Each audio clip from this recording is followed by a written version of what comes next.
नमस्कार दोस्तों। Breaking news. हम आपको कश्मीर के पहलगाम से एक दुखद खबर दे रहे हैं।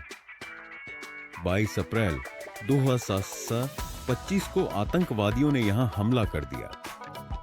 इस हमले में कम से कम 28 लोगों की जान चली गई और कई अन्य घायल हो गए।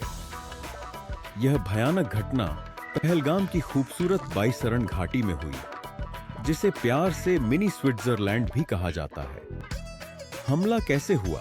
चश्मदीदों के अनुसार लगभग 6 बंदूकधारी, जिन्होंने भारतीय सेना की वर्दी पहनी हुई थी, दोपहर करीब 2:30 बजे घाटी में दाखिल हुए। उस समय घाटी पर्यटकों से भरी हुई थी, जो घोड़ों की सवारी का आनंद ले रहे थे। अचानक बंदूकधारियों ने अंधाधुंध गोलियां चलाना शुरू कर दिया, जिसमें दुर्भाग्य से ज्यादातर आम नागरिक मारे गए। कुछ पीड़ितों को उनकी धार्मिक पहचान के आधार पर निशाना बनाया गया। आतंकवादियों ने उनसे उनके नाम पूछे और इस्लामी आयतें सुनाने को कहा, जिसके बाद उन्हें करीब से गोली मार दी गई। हमला क्यों हुआ? द रेजिस्टेंस फ्रंट TRF नामक एक नए आतंकी संगठन ने इस जघन्य हमले की जिम्मेदारी ली है।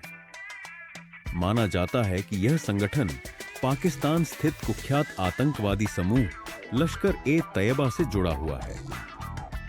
TRF ने सोशल मीडिया पर एक बयान जारी कर कहा कि उन्होंने यह हमला इसलिए किया क्योंकि भारत सरकार 50,000 से ज्यादा बाहरी लोगों को कश्मीर में बसा रही है, जिससे यहां की जनसांख्यिकी बदल रही है। हमला किसने किया?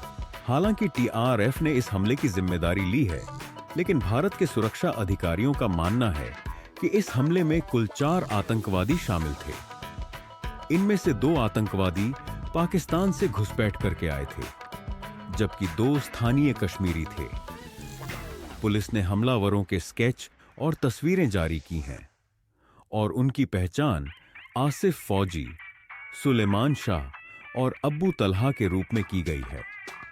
TRF का सरगना सैफुल्लाह खालिद उर्फ सैफुल्लाह कैसर है, जो लश्कर-ए-तैयबा का एक पुराना सदस्य है और मुंबई में छत्तीस 11 के भयावह हमलों के मास्टरमाइंड हाफिज सईद का करीबी सहयोगी है। भारत सरकार ने क्या किया? पहलगाम में हुए इस बर्बर आतंकवादी हमले के बाद भारत सरकार ने कड़ी प्रतिक्रिया व्यक्त की है। सरकार ने इस हमले को युद्ध के कृत्य के समान बताया है और इसके लिए सीधे तौर पर पाकिस्तान को जिम्मेदार ठहराया है। सरकार ने तत्काल कई महत्वपूर्ण कदम उठाए हैं। सिंधु जल संधि को तोड़ दिया गया है। अटारी सीमा को सील कर दिया गया है। पाकिस्तान के उच्चायुक्त और अन्य राजनयिकों के खिलाफ सख्त कार्रवाई की गई है। सार्क वीजा छूट योजना को तत्काल प्रभाव से समाप्त कर दिया गया है। देश भर में सुरक्षा बलों को हाई अलर्ट पर रखा गया है। आतंकवादियों को पकड़ने के लिए बड़े पैमाने पर तलाशी अभियान शुरू किया गया है। भारत सरकार ने इस मुद्दे पर अंतर्राष्ट्रीय समुदाय से समर्थन मांगा है। भारत सरकार ने स्पष्ट रूप से कहा है कि इस घिनौने अपराध के अपराधियों को बख्शा नहीं जाएगा और आतंकवाद के खिलाफ लड़ाई जारी रहेगी। सब्सक्राइब क्या करें? इस घटनाक्रम और सरकार की आगे की कार्रवाई के बारे में विस्तृत जानकारी आपको कल मिलेगी।